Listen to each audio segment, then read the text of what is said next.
ఎక్కడో పుట్టిన పిల్ల, ఎవరో తల్లిదండ్రులు అంత ప్రేమతో పెంచిన పిల్ల ఇంటి పేరు వదిలేసింది, వంశం వదిలేసింది, తన ఊరు వదిలేసింది, తన వారిని వదిలేసింది, తన తల్లిదండ్రులను వదిలేసింది, బంధువులను వదిలేసింది, స్నేహితులను వదిలేసింది.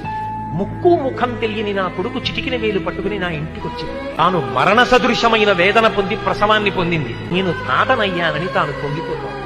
నా వంశాన్ని నిలబెట్టింది. మా మామగారు బాగుండాలని కోరుకుంది, మా అత్తగారు బాగుండాలని కోరుకుంది.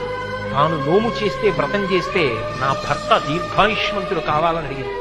నిద్ర లేచి మంగళసూత్రం కళ్ళకద్దుకుంటే మా ఆయన బాగుండాలని కోరుకుంది. నా కొరకు ఆమె ఏం అడగల. తన అత్తవారి కొరకు, పుట్టింటి కొరకు. ఆ పిచ్చి తల్లి ఎక్కడో పుట్టిన పిల్ల నా ఇంటికొచ్చి ఇన్ని చేసిందే, ఆ పిల్లగా నాకెక్కువ, నా కొడుకు ఎక్కువ అంటే ఆ పిల్లే నాకెక్కువ, నా కోడలే ఎక్కువ. అందుకే నా తండ్రి నీకు మామ, నా అన్న నీకు బావ, తండ్రితో సమానం. నా తమ్ముడు నీకు మరిది. ఇప్పుడే పుట్టకపోయినా నీకు 2 ఏళ్ల తర్వాత కొడుకు పుట్టినా నీకు కొడుకున్న దాంతో సమానం. ఇదిగొచ్చిన కొడుకుతో సమానం. మా అమ్మకి కొడుకు ఎంతో నీకు మరిదంతే, నీకు కొడుకుతో సమానం. ఇప్పుడు ఆయనకి చెందినవన్నీ